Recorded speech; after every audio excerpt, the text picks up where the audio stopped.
Also next week, and tonight's lecture is very much the kind of intro, the prequel. Alex, who's with us tonight, starts her guided reading of the Decameron in 6 parts, starting next Tuesday, the 1st of October, 6 o'clock, in the third act and across the hall or online. So it's simultaneous. You can either sign up for the online or in the room. And for those of you like myself who haven't ever quite got to grips with the Decameron in its original text, are slightly appalled by Netflix's response, enjoyed Pasolini's great movie all those years ago, for those old enough to remember. Now we're going back to the text with Alex, who was a really excellent guide. For them, some of you might have attended Alex's Divine Dante guided reading of the Divine Comedy, so you'll know that it's good quality. So that starts next week as well. I think that's probably enough of the commercials. Tonight's lecture is sponsored by Val Ward. Thanks to Val. Yes, who I hope is out there somewhere in the ether with us on the Zoom. Val is not often able to get to Florence, but she's a terrific Zoom supporter, one of our most loyal and most generous. So thanks, Val. So Alex, it's a cliche, but she doesn't need a lot of introduction because she's a fairly regular in our program one way or another. Used to be a full faculty member, I think, back in the day. But originally from Alabama, but been cured from that. Can I just erase that from the tape? I'm sorry. That's appalling. I went to Alabama once. I had a really nice time. I was on my way to Florida. Yes. I'm just digging myself in deep, aren't I? Yeah. She's a proud Alabaman, and she studied in San Francisco and then been in Florence for over 20 years. I mean, 25 years, and it is a terrifically good art historian with a great deal of specialism in the literature of the Florentine medieval period, the Trecento particularly, and she can tell us all about how Boccaccio used real Florentine locations for parts of the Decameron. So I shut up before I get worse, and I'll hand it over to Alex. There you go. Okay. Oh, thank you so much. Yes, the Alabama thing does not come up often, but when it does, it's always worth a laugh. In fact, once I remember I was in San Gimignano. This is years ago. You'll excuse me here, this little aside. And there was I had taken students to San Gimignano, Siena in the morning, San Gimignano. And there's this big, giant group of people that were all wearing Auburn University t-shirts. And if you know anything about Alabama, it's probably that these two teams are constantly going at each other. And I'm a Alabama fan, real tied. And so I said that to them. They got all up in arms. It was jovial. It was fine. But I remember one of them turned to me and in a very strong Alabama accent said, "How in the world does a girl from Birmingham end up in San Gimignano," or however she pronounced it? I don't remember, but it is often good for me to remember that, in fact, that is where I come from, although home has been in Florence for the last 25 years. And that's really where we're going to be spending our time tonight. Boccaccio is a huge subject, and coming here and trying to do a prequel or a bit of an introduction to Boccaccio, it was overwhelming for me, I have to say. So I have narrowed it down as much as possible so that we're going to talk a little bit about Boccaccio's relationship with Florence, because it matters, right? He is one of our 3 crowns. So you probably have heard this term used before, le tre corone, the 3 crowns of Italian literature. And in fact, it's fun for me to be doing Boccaccio tonight because I've lectured here many times on Dante, once on Petrarch. And so Boccaccio was my little missing piece there. So the third of these 3 crowns. And so wanted to put up this image that we'll see again a little bit later on. But like Dante, who has a very difficult relationship with his hometown, Petrarch, who is a Florentine poet but never lived in Florence, also Boccaccio has a, again, to use this word interesting in quotes, relationship with the city of Florence. And so A bit about Boccaccio, a bit about his background. This is not a biographical lecture on him, or else again we would be here into next week. And so I want to just talk a little bit about even his birthplace, right? He sort of wants to deny that he was born in Florence. And in fact, we don't know. We should say this. He's born sometime in the summer of 1313, kind of early summer, late June, early July of 1313. At a certain point, this idea gets floated around that he was born in Paris and that his mother was a Parisian noblewoman. He loved this idea, right? Because it takes the emphasis off of the fact that we don't really know whether he was born in Florence, whether he was born in Certaldo, which is where his family is from, his father's family. And he was born of a relationship outside of marriage. So his father was someone called Boccaccio di Cellino, and he was, he recognized him immediately, but we don't know who Boccaccio's mother was. So we have a kind of situation, right, of his birth where we're not really sure where he's born. Again, he's going to kind of privilege this idea of Paris or even Certaldo to try and separate himself a bit. So when I believe he's in his 50s, when he makes this call here about the Florentines. The Florentines were gluttons, frequenters of taverns, whoremongers, and other thieving scum, who couldn't even count the fingers on their two hands, although they were supreme masters when it came to using them for stealing. So I think we get a sense of what Boccaccio felt actually about Florentines, but again, isn't he supposed to be one of them? So there's a bit of a strained relationship between Boccaccio and certainly the city where he grew up. So perhaps he wasn't born here, although he probably was, but he grows up first and because again, this is looking at Decameron in Florence, let's go to a map, let's sort of start to understand Boccaccio in Florence. And his first neighborhood was San Pier Maggiore. Most people don't know where this is. And in fact, years ago when I was on the faculty of the art history department here, I used to do a walk called Guelphs and Ghibellines, and we would meet in the piazza of San Pier Maggiore. And it was terrible because everyone was late all the time because they would go to Santa Maria Maggiore, usually because they would be, just putting it in their phone like this. And if they would ask a Florentine on the way, I would go, I have no idea where Piazza San Pier Maggiore is. But if I tell you the Arco di San Pierino in Florence, okay, then Florentines say, oh yeah, it's right down the street. Okay, so San Pier Maggiore is where he spends his very first his kind of infancy, but then they move Oltrarno. So they come over Oltrarno and the family lives near, it's in the parish at any rate, of Santa Felicita.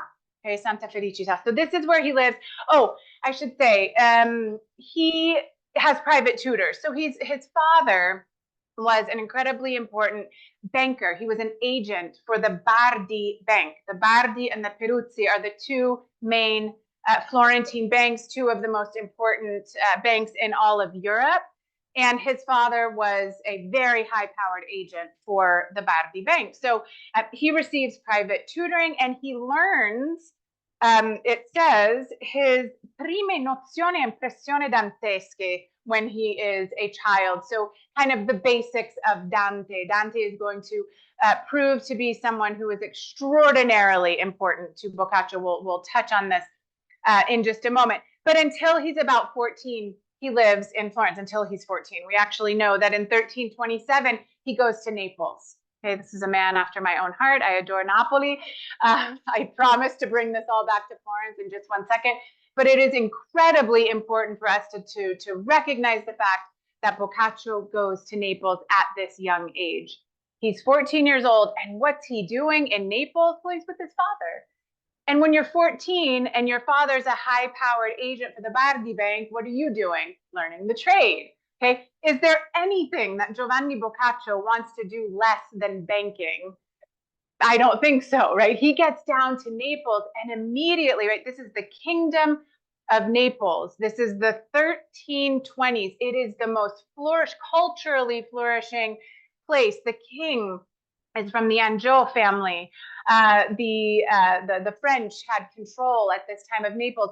Roberto, known all over Europe. He will be the one, King Robert will be the one to give Petrarch, crown him with the laurel crown. So this is, we're talking the absolute upper echelons in terms of culture, and Boccaccio is loving this. Okay, so he's down there. He's kind of got one eye on what he's supposed to be doing over, doing the best he can at his internship with his father.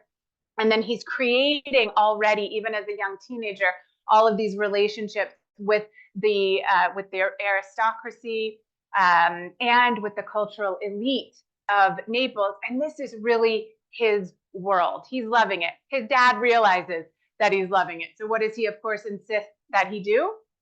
Go to university to study something useful.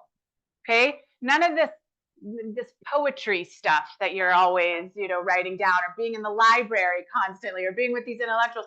Go and study canon law at the university. It's like banking, maybe canon law is even underneath that for Boccaccio in terms of his interest. So he does it. His father has a strong hand in this. And then at a certain point, his father goes to Paris, and he's working for the Bardi in Paris.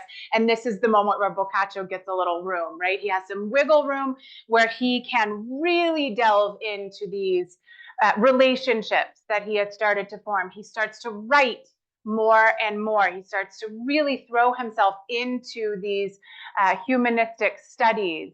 And he does, again, start writing during this period. And here I've just included a couple of images. Again, like I said, I promise I'll bring us back to Florence. When he comes back to Florence, it is not because he wants to. It's 1340 at this point. So just what I always love to do is root us in place and time. Okay, so 1340, we're talking about the very beginning of what is going to be probably the most devastating decade in the history of Florence. But it also comes at the end of the 1330s, which was a terribly devastating decade for Florence as well. We had a flood in 1333 that all the bridges were gone. Many people died. The city was in ruins. There had been a plague. Even 1/6 of the population had died. This is prior, of course, to the 1348 plague. So you have, these kind of natural events that are going. Florence is a very different city in 1340, is my point, than it was 13 years prior when he had left this city. Okay. Not only that, why does he get called back to Florence? Because his father, high-powered banking agent for the Bardi, his father has to declare bankruptcy because the Bardi had to declare bankruptcy, just as the Peruzzi did as well. So these two massively important bank failures, the reason why, so I got some Alabama slander, I'll give some England slander. The Bardi in particular had lent the crown it was an Edward, I don't remember which one, forgive me, had lent him, this incredible sum of money to start the 100 Years' War against France. And guess what? He defaults on his loan. And so the Bardi Bank disappears. So here comes Boccaccio. He's been called back by his father because essentially his father's been bankrolling his time in Naples. And he kind of says, hey, we got to, bring in the purse strings a little bit. You need to come back to Florence. And so here comes Boccaccio, who is, as I said, he's 27 years old, and he comes back to Florence and finds it very much a different city than he had left it. Okay, I hate to give you this image. Can never find a high resolution. Also, you've probably seen this so much, you just want to poke your eyes out. But it's like whenever you want to, give me a good plague, a good old plague bubo. This is it. This is kind of all that comes up. So I apologize. You've seen this a million times. But again, there's no talking about Boccaccio, and there's no talking about Boccaccio in Florence without talking about the plague. And so in 1348, the bubonic plague, the Black Death, sweeps through Florence, you all know the story, okay? We've talked about it many times, especially since 2020, but this will be a type of calamity, right? That will be, that will change life in Europe, but certainly in Florence, for our intents and purposes, for generations to come. And so he witnesses this. He loses his father, he loses his stepmother, he loses countless friends in the plague, as you can imagine, right? When we're talking about between 50 and 60% of the population that has died. And then we kind of lose track of Boccaccio in the sense that the very years that he is writing the Decameron, which are exactly post-plague, so kind of 1349 to 1352, 53, we're not sure where he is. So had he gone back to Certaldo, perhaps, had he gone to Ravenna, he was constantly traveling, Venice, Milan, all of this, but we kind of lose track of him in these very years. But it is in those very years that he will write his masterpiece, which is the Decameron. Now, one thing that I want to say about, I put up that quote about what he thought about the Florentines, right? I put that up because it's so deliciously scandalous, right? In Boccaccio, if you've read the Decameron, or when you read the Decameron, you will see that he has quite a way with words, especially kind of scathing prose. But I mean, he comes by it honestly. The Florentines are great at this, but it wasn't all negative, right, about the Florentines. But what I will say is this: there's something, and maybe some of us can relate to this. Okay, Boccaccio comes back to Florence after having been in Naples. He spent these really formative years in Naples. These are vastly different cities. I think we're dealing with a lot of international people here who have maybe lived abroad and then gone home and everything annoys you. And you're like, why can't it be like it is in Florence? Or why can't it be like it is in London if I've, spent some time there? And then, so everything irks. So he kind of goes through in the 1340s, this period where everything is irritating to him. But then he shifts a bit, because the one thing that I think we can say that Boccaccio appreciates more than any other about the Florentines. So this is a merchant city. This is not a kingdom. This is not, a city filled with nobles and aristocrats. I mean, they were there and money certainly was here, but it was a pretty rough and tumble world of the merchant life and trade and commerce and these sorts of things. But Boccaccio starts to kind of settle into this. And what he really appreciates most is their quick wit. He starts listening to them after a day's work or after they get home from a trip.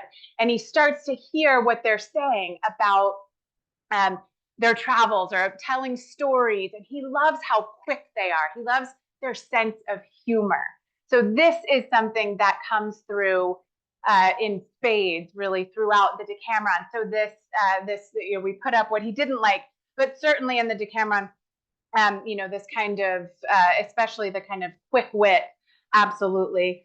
I'm not going to read to you from the Decameron, from the introduction about the plague, because quite frankly, you've probably heard it or read it a million times at this point. But suffice it to say that the Decameron starts out, the whole entire frame of the story is about the plague, and the plague has a direct impact on the frame.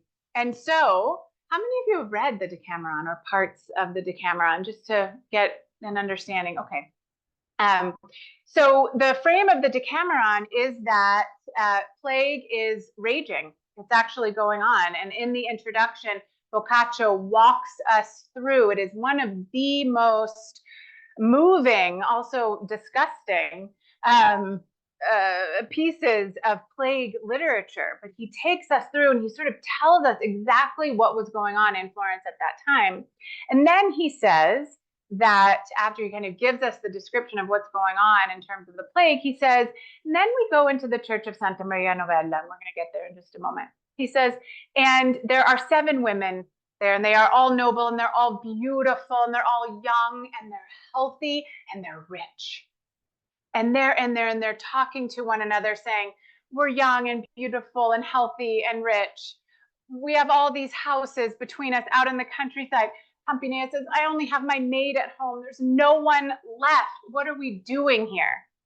And right at that exact moment, who should walk into the church but three noble men, all of whom were either in love with or related to one of the women. So we have 7 women, 3 men, gentlemen, right? These noblemen who come in, and the Decameron, the whole entire frame and the whole premise is that they all load up their horses and go to a series of their countryside villas to escape the plague in Florence.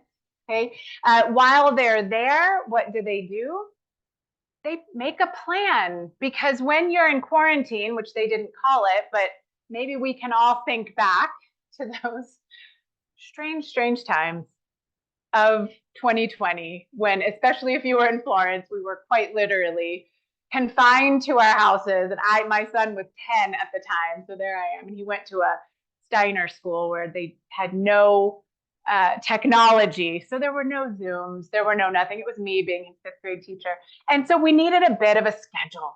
What do we do with our day? How do we keep ourselves sane? And that's exactly what the brigata, the brigade, this company of 10, they come together and they decide we need a schedule. So they start putting out, okay, we're going to have breakfast from this hour to this hour, lunch, we're going to take walks, we're going to play music, we're going to breathe the air, we're going to stay healthy, but we got to have a little bit of fun too. One of them says we should play games. One of the women says, no, actually games are only fun for the winner. Let's tell stories. Stories are fun for the person telling the story. The storyteller has fun, and everyone listening has fun too. It's the perfect way to pass the time. Okay, so every day, deca, so 10, right, from the Greek, and then hameron, days. So 10 days, 10 stories per day. Each day you get a king or a queen who decides the subject. So it is organized, it is methodical. So 10 days, 10 stories, 100 stories total. That is the basic layout of the Decameron, which I just, to go back here really quickly, Hamilton 90 is an autograph manuscript of Boccaccio. There are 2 of them. So we have nothing, zero, zilch in Dante's hand. We have some of the canzoniere in Petrarch's hand in the Vatican, but we have 2 full manuscripts of the Decameron by Boccaccio himself. So he was actually himself a scribe in this sense. So this is something truly special and certainly unusual for 14th century literature. So as we said, these 10 friends come together. I put this particular image up because it shows both the things. It shows the plague going on in the background. You can see this, right? Shall I zoom in just a tiny bit? Maybe, perhaps. Oh, there we go. Let's see. Yeah. So there are the bodies, right, being taken into being put into the ground, and then over here you have the lieta brigata. You have the happy brigade, who is all coming together to tell these stories, to contrast, right, the horrible reality of the plague in Florence. So I've already mentioned the Church of Santa Maria Novella. So this is going to be the first thing, the first Florentine place that we're going to talk about. 1/5 of the stories are set in Florence, or at least are about Florentines. Sometimes it's as simple as saying, back in our fair city one day, okay, and then that's all we ever hear about Florence. But other ones, the 3 that I'm going to talk to you about after the introduction, have really specific associations with places in Florence. So Santa Maria Novella, he tells us this. He says they met in the Church of Santa Maria Novella. So this much we know. Okay, that they are in the Church of Santa Maria Novella. The church itself had been, our first kind of mention of it is from the late 980s, so the late 10th century. And it was called, colloquially, it was called Santa Maria tra le Vigne. So St. Mary's in the Vineyard. Okay, then over the centuries, right? I'm talking about a space that is outside of the city walls until the very late 13th century. And at a certain point, the church goes through various iterations, and the land that had once been used for vineyards had recuperated that function. And so they started calling the area around the church the Terre Novelle, the new lands, right? Meaning that they had reprised this agricultural activity. And so the church ceases to become Santa Maria tra le Vigne and becomes Santa Maria Novella. Okay, so of the new lands. Okay, so this is the reason why.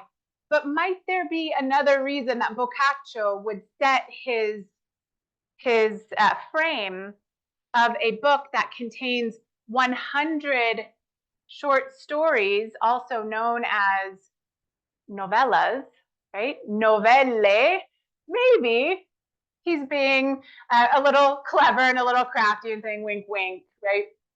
Here you go. They're going to be in the Church of Santa Maria Novella, and here are 100 novelle, 100 novellas. Okay, this is absolutely true and very, very plausible. But I'm going to take it one step further, because the Church of Santa Maria Novella in 2021, in 1221, had it got some new tenants. Let's say that it was the Dominicans.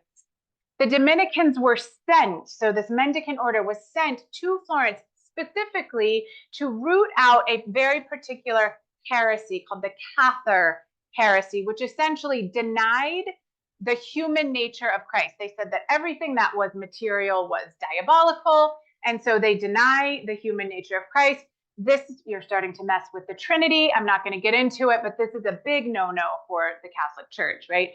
And so the Dominicans are here to contrast this heresy that had taken root in Florence. Okay, so this whole notion of Christ's humanity, okay, and they set up shop at Santa Maria Novella. Now, right when you walked into Santa Maria Novella, starting in the 1280s, and even today, from the side door, because that's where you used to enter, actually, so you would enter through the side door, and then immediately to your right on the rood screen, you had this, and it's by Giotto. Okay, and Giotto here is giving us what we call a Christus patient, so a suffering Christ. Okay, this is very different from those Christus triumphans where it's idealized and he's on the cross, but he's kind of smiling because it's the resurrection, so very implausible. But this is the first time. Look at what Giotto gives us. He gives us a man on the cross. Is he anatomically perfect? Of course he's not. We have to wait, a few decades for that to actually happen, a century or so. But come on. I mean, this is the body of a man who has breathed his last breath. He has red hair. I'm obsessed with this.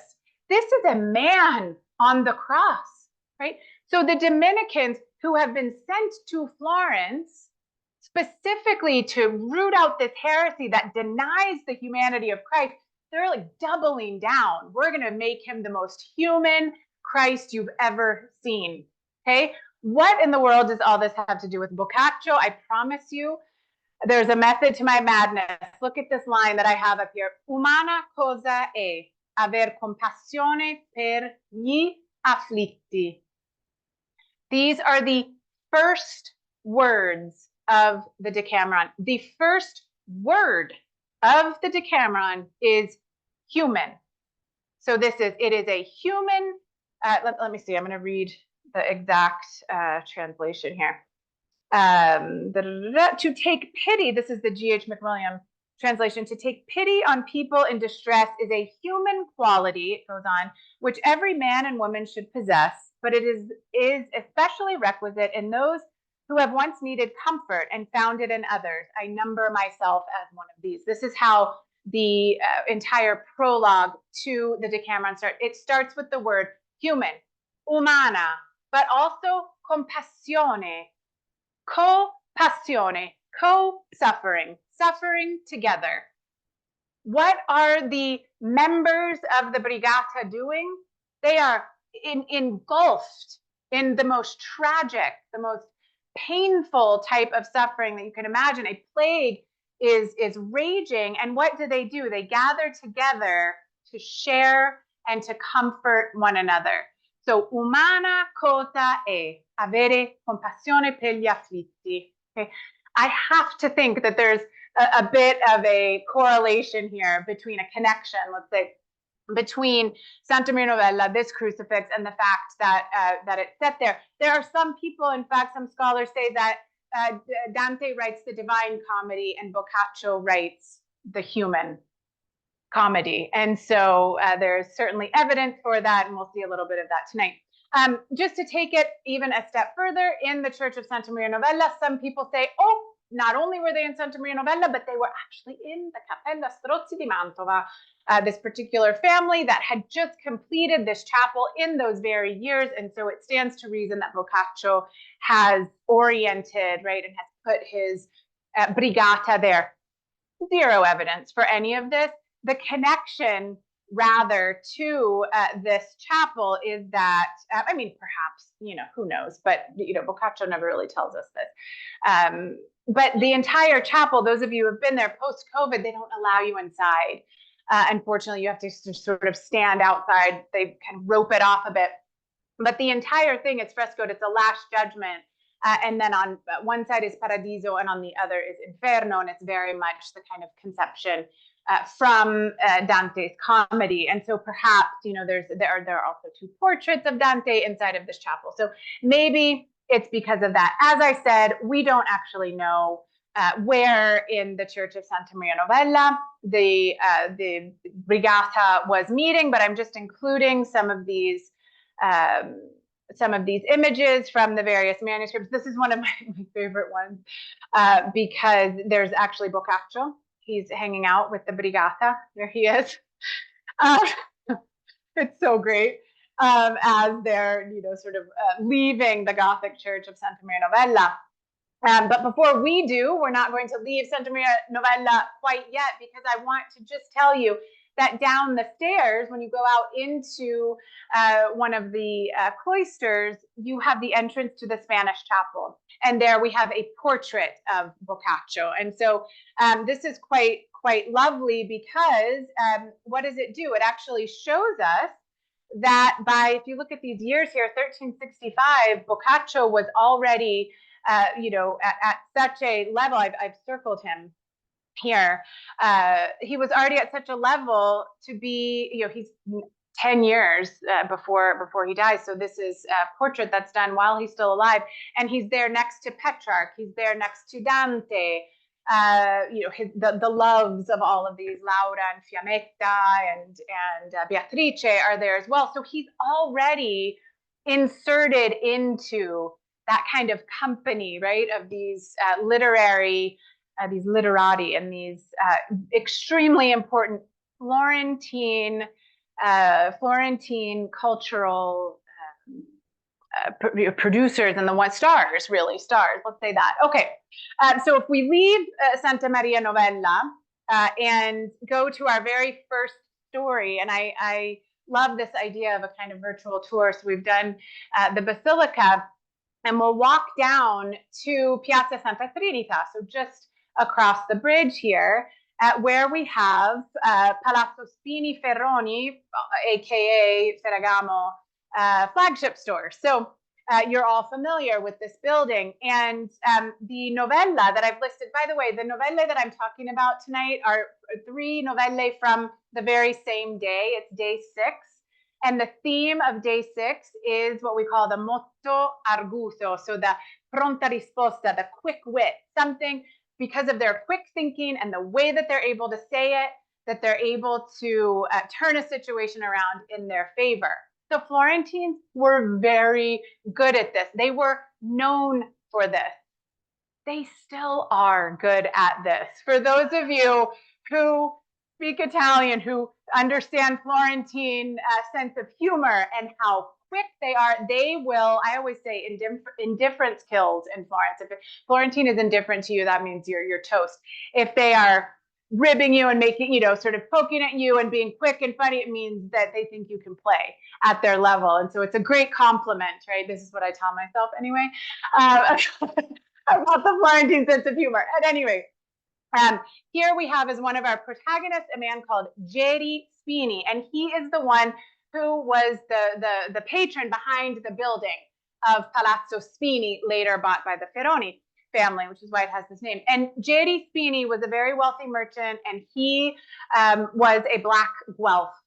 And the story is set in the year 1300. This is an extremely important year in Florence. Political turmoil was reigning. Dante Alighieri was a prior. Okay, things between the black and white Guelphs were going very badly. And so what does Pope Boniface, that saint of a man, do? He sends, Pope Boniface VIII sends an emissary. He sends ambassadors to Florence to try and broker a peace between the black and white Guelphs. And they stay at Palazzo Spini. They stay with Geri Spini. And every day, Geri Spini and these emissaries from the Vatican make their way across town to the Donati and the Cerchi, the head of the black and white Guelphs, because they're all sitting down at a table together. And so every day, they have to pass through, as they're making their way over back towards San Pier Maggiore, in fact, they have to cross through what we now call Palazzo Strozzi, Piazza Strozzi. Palazzo Strozzi didn't exist at that time. The Strozzi family lived in this area, but they have to pass through this neighborhood. And so Boccaccio sets the scene here of this novella, saying that Geri Spini would walk with these emissaries, these Vatican emissaries, and they every single day would walk through the piazza where the church of Santa Maria degli Ughi was. This is a 9th century church, again, kind of different iterations. The name that it originally had, the Ughi is the family who paid for it, but it was called Santa Maria Primerana because it was the very first church dedicated to the Virgin Mary in Florence. So Santa Maria Primerana, it's this tiny little church, or Santa Maria degli Ughi, and Boccaccio says that this embassy walks through every single day through this piazza where the church, next to the church of Santa Maria degli Ughi is, that there is a baker called Cisti. So Cisti has his bakery next to the church of Santa Maria degli Ughi. This is obviously a 19th century church. So here's Palazzo Strozzi. Here's the Helvetica Bristol. Okay, here's Louis Vuitton. Where's that church? Non c'è. Direi proprio non c'è. What is there now is Colle Bereto. It is, Odeon is directly across the street. So you have the Odeon in the Strozzina, and then just across from that, there's a plaque. So this is what I want you to do next time you're at the Odeon or at Colle Bereto having a drink. I want you to look up and find that plaque, because this is where Cisti had his bakery. And Cisti's a great, great character. This is a man, the narrator tells us, who was, he had a very humble job. He's a baker, but he's noble of spirit.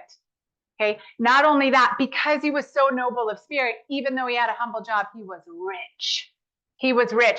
And not only was he rich and had a noble spirit, he was a wine guy. He loved wine, and everybody knew that Cisti had the best wine in Florence. His cellar was unbeatable. Cisti starts noticing this group walking by every day. He wants to offer them a glass. It's hot. It's 1300. It's the summer. It is a terrible summer for Florence. It's hot. He says, I want to give them a cold glass of wine, but I can't because they're my superiors in a way, social superiors. I could never. So what does he start doing? Every day, he goes out every morning as he knows they're going to pass by. He gets his little flask of wine and he polishes his wine glasses and he posts up in his doorway. And right as they walk by, he starts drinking, taking sips. Oh, this is so buono. Come buono questo vino. This is so good. Smacking his lips, loving. couple days after this, J.D. Spini says, Cisti, that wine must be very good. You seem like you're really enjoying it. And he says, oh, Messer, please, I would love to offer you some. And so, of course, he does. He offers it to him. And J.D. Spini takes a sip, says, this is absolutely incredible. Thank you so much for sharing with us. Okay, they go on their way. Later that afternoon, J.D. Spini's servant shows up. Okay, and he has a huge container, and he says, my boss sent me. He wants you to fill up this wine. He says, no, it's not the same day. It's a couple of days later. It's a going away banquet. And he looks at Cisti looks at the huge container. He says, no, this guy's trying to pull one over on me. There's no way that he would have sent something this big. This wine is precious. He wouldn't have done this. And so he sends the man away. He says, he didn't tell me. He didn't tell you to come to me. And the servant says, well, yes, he did. Who else would he have said to go to? And Cisti says to him, with that thing, you tell him that he messed up, that I know that with that, he should have sent you to the Arno. And so the servant goes home. He goes, he told me that I should have gone to the Arno. And J.D. Spini says, what container did you bring?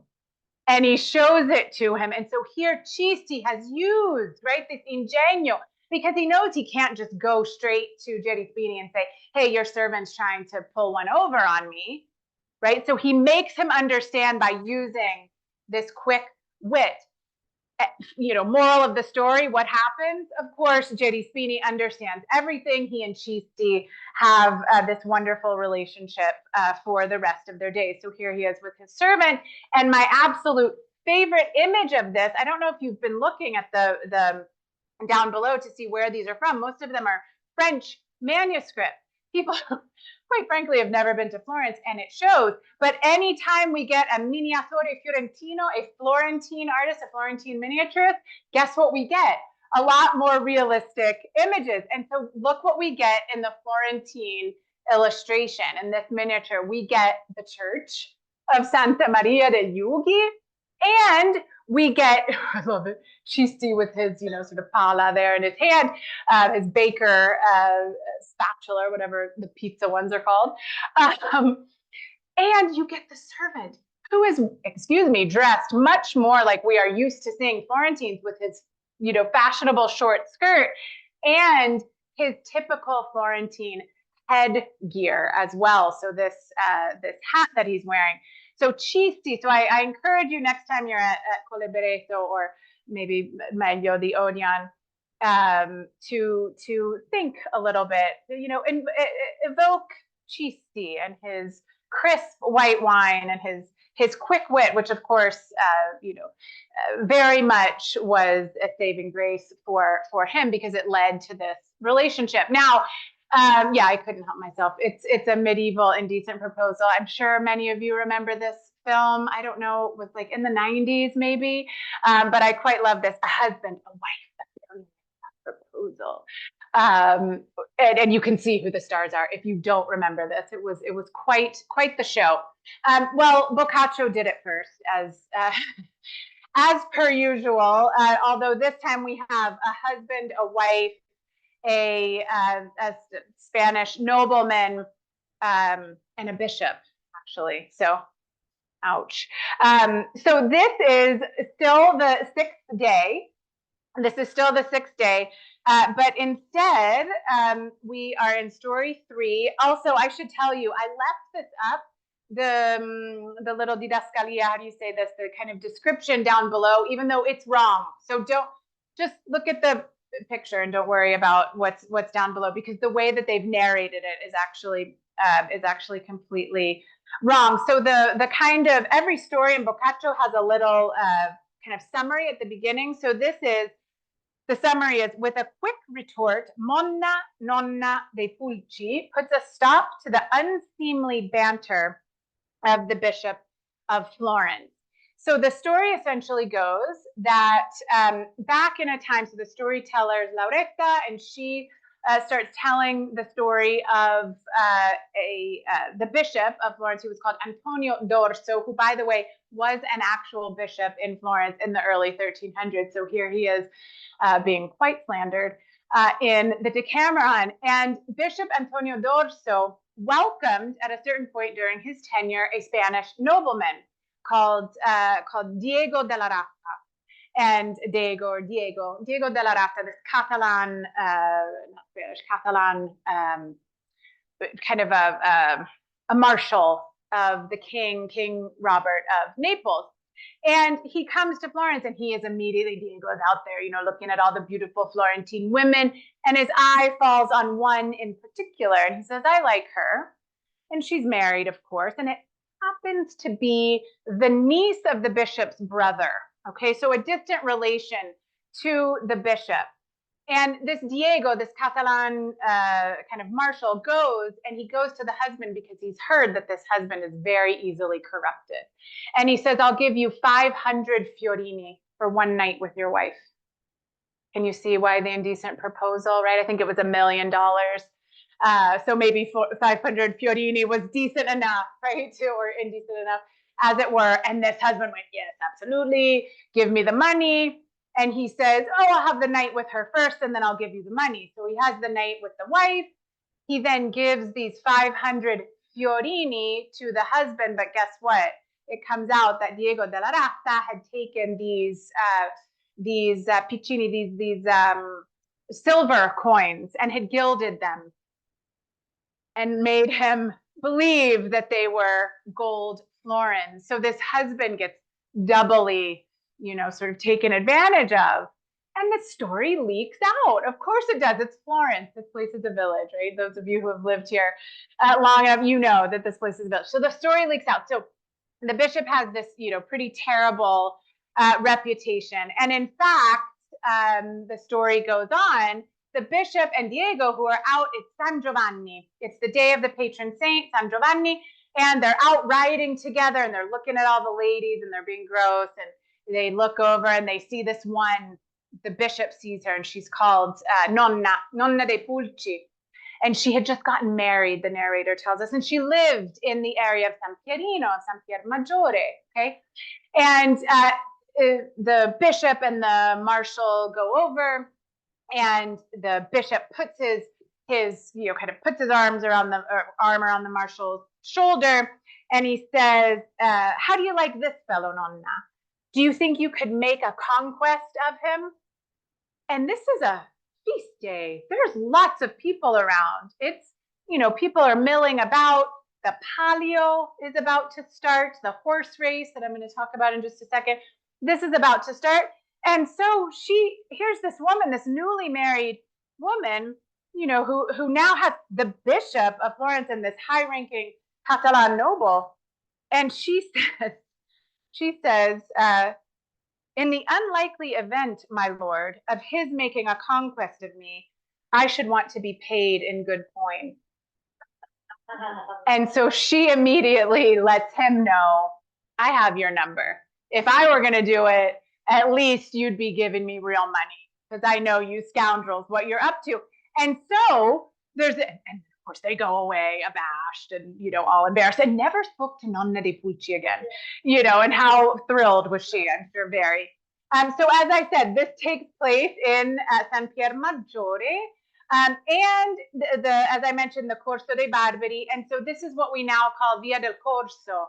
Okay, the Piazza of San Pier Maggiore and the Arco of San Pierino is at the end of the Corso. Okay, so I've just included, you can see this arrow. You see that, how this was the Decumanus, by the way, in the Roman city. And so this is where the palio, much like Siena, right? Florence had a palio as well. It was called the Corsa dei Barbari, or the palio of the Barbari being the horses. And so here we see it on actually on a castone. So Boccaccio here is really rooting us in the moment, because this is San Giovanni and he's talking about the palio. But again, if I can kind of put my little stamp on this, I think that there's another reason that Boccaccio frames this story in San Pier Maggiore in particular, because this was a place. Why do no Florentines know what San Pier Maggiore is? Because the church doesn't exist anymore. So it's hard, there's a lot of churches and piazzas for us to remember. Here's one that doesn't exist anymore. You all know this because it's the wonderful fruit and veg cellar here. And then you have the Lion's Fountain, God bless it. But anyway, just to give you a sense of what's there. But San Pier Maggiore was the abbey. It was a female monastery. Okay, and it was the place. This is kind of a crazy story, but it's the place where the Bishop of Florence, not just Antonio d'Orso, but every single Bishop of Florence would go first before he went to the baptistry, before he went to the cathedral to receive, right, the robes and the crown and the mitre and all of this of the mitre of bishop, and receive this position. He first went to the abbey. He went to the badia that was there, and he didn't just stop by. There was an entire ceremony that went on that was called La Sposa del Vescovo, the bride of the bishop, because it was a marriage ceremony, a mock marriage ceremony between the bishop and the abbess of this particular abbey. And so it was a ceremonial thing that would happen. I mean, she got a ring. She would have her novices hold her hand up like this, as though receiving, right, the wedding band. Not only that, big banquet. Not only that, he spent the night there in his own room, in a bed that was then dismantled the next day, taken over to the bishop's palace or the archbishop's palace, reassembled, and that became his bed forever. That's how it worked in Florence, especially in the 14th century. This is going to get outlawed in the Council of Trent, right? They're like, this is sus. We don't know what's going on between the bishop and the abbot. But isn't it interesting, right, that Boccaccio, this completely anti-clerical writer, stages this particular scene of this very naughty bishop. It's all happening right in this piazza that is so fundamental for the Bishop of Florence. So in my last few minutes, I will get to our very last novella that I would love to talk about, which again, I promised you our three crowns will be back, because even though he's not a technical crown, he does show up in the Vasari portrait, and that is Guido Cavalcanti. Guido Cavalcanti. So you can see him. I actually quite love this. Gazing at Dante. It's very sweet. So Guido Cavalcanti is a still novista poet. He was the generation before Dante, or at any rate, several years older, maybe not a whole entire generation. But Dante will actually call him my first friend. Not first as in my first friend from the time I was a child, but my most important friend. So Guido Cavalcanti and Dante are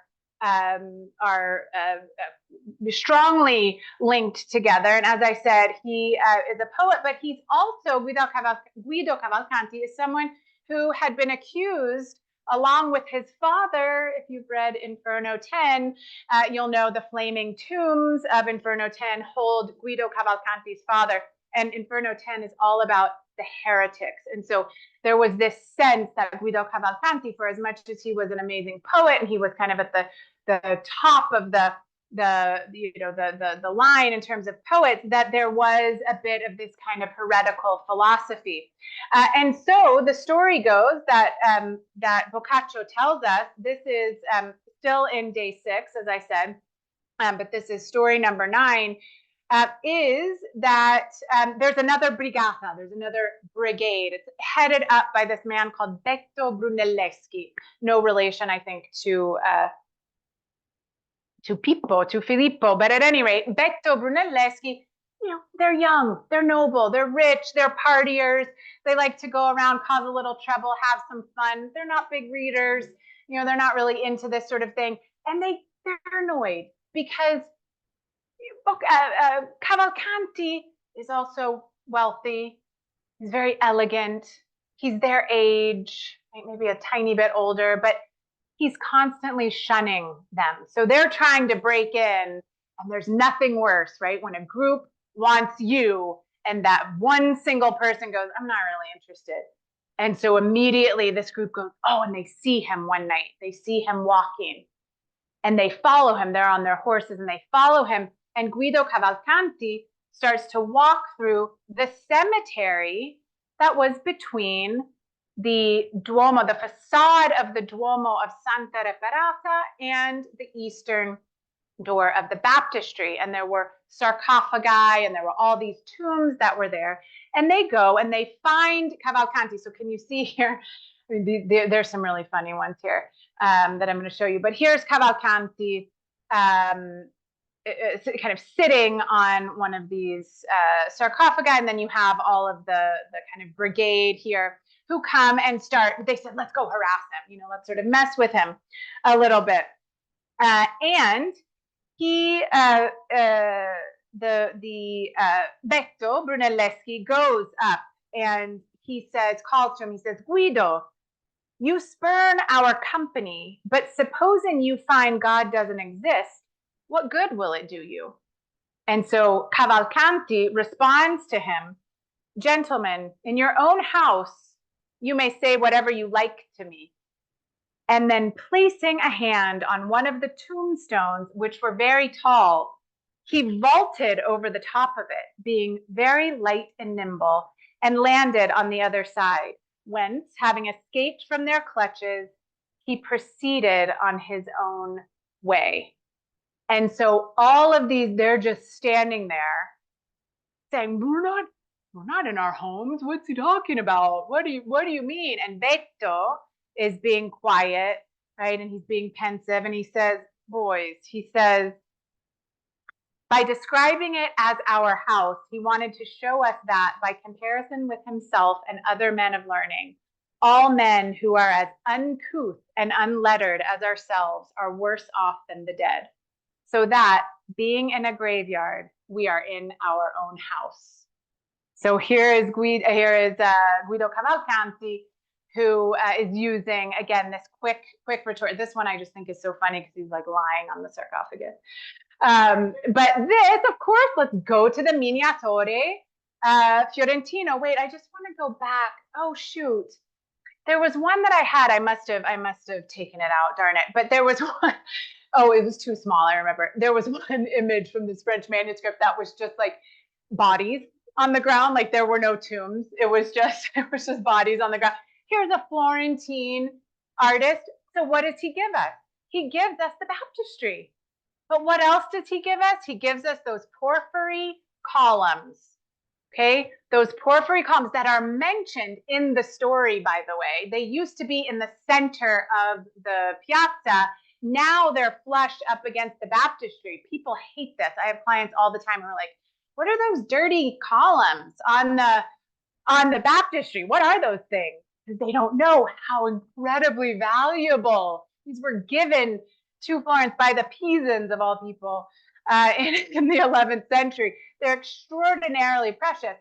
And so we get our Florentine Miniatore, who of course is giving us the baptistry. You see the octagon shape, the porphyry columns, and then of course Guido and everyone else, again, wearing their short skirts and wearing their Florentine headgear. And so it's such a great reminder for those of you who didn't know that there used to be a cemetery there. And you know what it was called? The Paradiso. Because it was the VIP cemetery. Who doesn't want to be buried in between the baptistry of Florence and the facade of the Duomo? Everybody wants to be buried. So it was called Paradiso. You know, Ghiberti's doors are called the Porte del Paradiso. Everyone says it's because Michelangelo gave him that name. No, sorry. It's because that was Paradiso. That was paradise. And so here I've just included these two images to remind us, but also here that it was excavated, oh gosh, I want to say in the 1980s, but it could have been in the 70s. I don't remember. And so I just wanted to show you Paradiso from on high, and then Paradiso during the excavation. So you can see there all of the kind of case, the tombs down below. And then just to end here is the Mercury sarcophagus, which I am obsessed with, because if we are doing a tour, then let us go into one of the great museums of Florence, which is the Museum of the Opera del Duomo, where you walk into the recreated room of Paradiso. When you walk into that room and you have the 3 doors of the baptistry originals behind you, and in front of you, you have the original facade of Santa Maria del Fiore, of the cathedral. And then you look to your right, you see this sarcophagus. You look to your left, you see another sarcophagus and a statue of Boniface VIII. But you see these 2 sarcophagi that are flanking, the Roman sarcophagi, flanking the room, right, that are at the edges of the room. And the reason is because that space was filled with them. And this was one of them. And it's the Mercury sarcophagus. And I will put it in every lecture that I possibly can, because I think it is amazing. So you have the 2 deceased people on the side, and then you have Mercury in the middle. There is the psychopomp. There he is, the god who leads souls from the upper world down into the underworld. And there he is, peeking out, coming out of the door, coming to get the deceased. So I love this idea of Guido Cavalcanti lightly and nimbly jumping over the Mercury sarcophagus. So I hope that that has given you a little bit of something to think about as you're out walking around, and maybe reimagine some of these spaces. But I'm happy to take questions. I know Simon will take over at this point, so thank you. Oh, sorry, I'm not doing much. Sorry, Simon will get very good at it. Oh, okay. No, this is Sarah sorting things out for you, I hope. All right. Of course. Thanks as always, Alex. And the thing about Alex is you kind of get 3 lectures for the price of 1. I mean, I remember a couple of years ago we did something about the Guelph and the Ghibellines, and I said afterwards, that should have been a series, not 1 lecture. I still get emails about it. Yeah, I know. Well, we'll come back to that sometime. I think we should. Anyhow, as always, a tour de force, lovely energy, and so much information to absorb that. I'm going to put a bit of light up so we can see people in the room. And as always, we now do the question and answers bit. So if you have something you want to ask Alex about, or comment, you want a bit of feedback or whatever, in the end, you put your hand up and I'll bring you the microphone, and that way the Zoomers can hear what you're talking about. And for those of you on the Zoom, if you want, you can unmute and talk to us. We'll hear you in the room, or you can put your stuff up on the chat, and then we'll know what you want to comment or say. Yeah, so actually, whilst you're thinking, we've got something from Dilberti. Is there a particular translation of the Decameron that you recommend? Yep. So I came prepared because I don't leave my house without my books. Okay, so here we go. I know, I won't. Hold them up to the camera. Yeah, I will. So this is the one, in fact, for the course, the G.H. McWilliam, which is, I think, 1970s translation. It's Penguin edition. Yeah, mine's very well loved. But that's the one that is kind of my go-to. There's another one that I didn't bring just because I couldn't bring it. Another one that I really, really like is the Bondanella and Mark Musa critical edition. And it's not a complete, so the McWilliam is a complete translation of all 100 stories, but the critical edition only has a few, because 100 stories can seem overwhelming. And so if you think, what about, where's the kind of scrematura, where's the creme de la creme of this whole situation, maybe you go for a critical edition, something like that. And I adore that translation as well. So that's what I recommend. I also brought with me, for those of you who do speak Italian, years ago, because this is how I do, I buy books by I'm crazy, and then I keep them, and then later they become classes and lectures and things. But this one is called In Viaggio con Boccaccio, I luoghi di Firenze e della Toscana nell'opera del grande narratore, by Massimo Gennari and Simona Lazzarini. And what it is essentially, hold it up here. It is exactly what it says, which is Boccaccio and the Decameron in Florence and all around Tuscany. So it takes you to each of these places. It gives you the quote. It gives you a little bit of history. And so it can be great for actual exploration or armchair travel. But again, it's, as far as I know, it's only in Italian. I've not ever seen it. So yes. Good. Okay, anyone in the room want to make a contribution? Paolo. Thank you so much, Alex, for yet another brilliant lecture. So just a quick question about the two off-brass manuscripts. One is in Berlin. Where is the other? Off the top of my head, I don't know. I'll Google it. No, yeah, Google it. Exactly. Google machine. Grazie. Sorry to disappoint. Okay. And in the back here? Thanks. That was great. I'm sure this is answered in the book you just mentioned, but there are authentic and valid places in Fiesole, villas that you could visit, the public could visit, and was it Certaro that he was? Is that worth a visit? So, okay, so the villa question first. There are, I don't know, 25 villas in Fiesole and Settignano that say they were the villa of Boccaccio's Decameron. We don't know exactly where it is. We posit, right, that it's somewhere, and they go to different villas, you know, they travel at a certain point, so they don't stay. But it seems like, and also Boccaccio wrote something called the Ninfa Fiesolana. He had, you know, sort of special place in his heart for Fiesole. So it sort of seems like that's where it is. But, you know, whether or not there's an actual, like I said, there's a bunch that say, yeah, it all happened here. So that's that. And then what was the second? Oh, Certaldo. Okay, I just have to tell you, I don't know if I can go back and show, I can't do it easily. Okay. There's a bunch of slides that I have that I hid at the very last minute because I knew that it was just too much. And one of them is of a shoe, a 14th century shoe, because Casa Boccaccio in Certaldo, which is actually a wonderful house museum, but house museums they're a little funny, they're a little weird, and they always have shoes. I swear to you, it's just like the thing that they always have. So there's a shoe that was found, and it dates to the 14th century. A couple of other pairs of shoes that were found there are at the Davanzati, I think, or at the Bardini, I can't remember. But Certaldo is magical. I can't recommend it enough. It is the most lovely, tiny, charming, lovely little Tuscan hilltop town.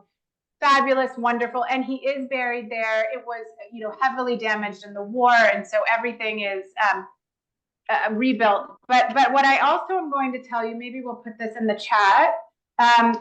It's called the Ente Nazionale Giovanni Boccaccio. Again, those of you who speak Italian, but even if you don't, this is where all of those manuscript pages come from. They have digitized these people. I mean, they are saints, because they have digitized all of these images from all of these different manuscripts and put them into this database. So it's a wonderful treasure trove. And they're based, of course, in Certaldo. Yeah.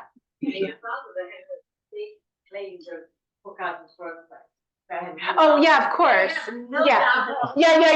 No, Certaldo, absolutely. It's always like, have it. We have enough. Like, we're good, you know? I have it. But, you know, I'm not Florentine, so they. None of these complicated Florentines aren't Florentine. I see that Val is up on the screen. I don't know whether you want to unmute and talk to us, Val, since it's your lecture. Thank you. Thank you so much for this great lecture. And like you said, I really appreciate you keeping all the Zoomers in the frame for those of us that are unfortunate enough not to make it back to Florence. So really enjoying this and looking forward to the 6-part guided reading. Thanks again. Thank you so much. I appreciate your support and so much. For the Zoomers, Sarah's put the link to the information about the guided reading up on your chat, alongside the weekly reminder to make your donations if you feel like it. Charles, you've unmuted as well. Talk to us. I just want to say hello. Quanto mi manca Firenze. Hello from New York. Hello, Alexandra. Always so brilliant and beautiful. How wonderful to see you. And Simon, I miss you guys so much. We miss you too. And there's Jonathan who also wants to talk to us. Yes, hello, greetings from France. So we cover the whole Atlantic area.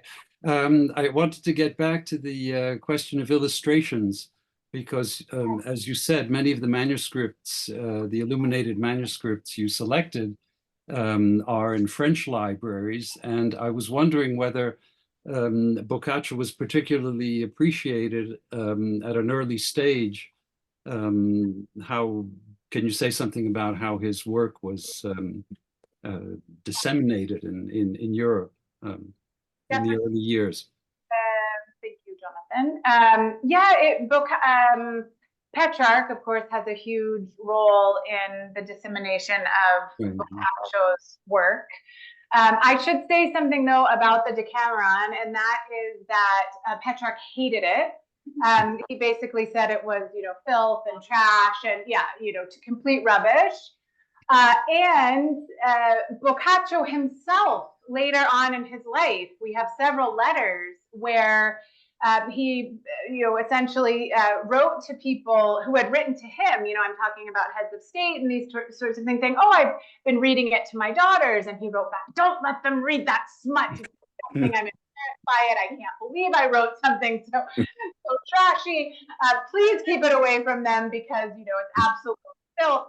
Having said that, he worked on it, even on his manuscript version, well into the 1370s. He dies in 1375. So, he was still kind of tweaking it. But Petrarch will take especially the final tale of Griselda, and that's the one that he essentially does a retelling of it, and then it goes out, and then of course Chaucer, and this whole thing. And I am not a scholar of comparative literature, and so I've been sort of living in fear of the Chaucer question because know so little except for that he copied Boccaccio. No, I'm just kidding, but that kidding, exactly, inspired. But certainly, Petrarch and to get back to your question, Jonathan, his influence was certainly responsible, I think, for bringing it into, the courts of France and these sorts of things much, much sooner than English. In fact, it's kind of you think, oh, the Decameron has lasted this long and it's still so popular because it's so funny. I mean, it's just great fun. But the reality is that the full Boccaccio's Decameron was not translated into English, I think, until like the 18th or 19th century. I don't want to misspeak here, but at any rate, very late. And so oftentimes it was abridged throughout the centuries to, take out the smuttier sort of portions of it. But yeah, well, I assume it would be quite an undertaking to translate and illustrate the entire Decameron in French with, exactly in the 15th century. Because, many of them, as you can see, right, they had never been to Florence. Yeah. But even the Miniatore Fiorentino manuscript does seem to have ended up in Paris. Exactly. It's still that. Yeah, you know what? I don't know the reasoning for that. I don't know. Well, it might have been war loot of some kind. Yeah. Thank you anyway, Alexandra, and see you next week. My pleasure, Jonathan. Nice to hear from you, Peter. Anyone else in the room wants to put a hand up and come in with a comment? No? Okay. Well, more Zoomers, we've got anything in the chat? I think we're about covered there. No, they were getting. Christine, you asked about Chaucer and Boccaccio. Yeah, just done that. Yeah. That's right. Okay. It always comes up, does it, when you talk about Boccaccio? Oh, of course. Yeah. The Decameron, Yeah. Absolutely. The parallels. Which was written first? Do you even know that much? Yeah, I mean, the Decameron. By a century, actually, yeah. No. Not that long at all. A couple of decades. Okay, all right, yeah. Okay. But no, there's some speculation that they met. Yeah. that he and Chaucer met, whether or not they met, but I don't think there can be any doubt that Chaucer read Boccaccio. I mean, let's say, exactly. Clearly. I All right. tease about that. Okay, all right. Inspiration for sure. Yeah, a little much. Yes. Awesome. Okay. Any more for any more? Or are we getting to the natural time when we invite the Zoomers to, if it's the right time of day, have a glass of wine? It's here in Florence. Those in the room are going to go next door to have a glass of nice Chianti from our new season sponsors, Poggio Torselli. So it's the debut evening for our friends there. And it remains to thank Val Ward very much for her sponsorship. Yay. And remind you all to, if you want to go deep into Boccaccio, sign up for the 6-part reading, which starts next Tuesday, every consecutive Tuesday for 6 weeks, I think. There's one gap, maybe I can't remember. Yeah, it's that. No, not this year. No, that's last year. That's true. Consecutive 6 weeks. Yeah. Okay. And then and really just to thank Alex for a great lecture. Yeah. Thank you. Yeah. Thank you. Thank you. Thank you.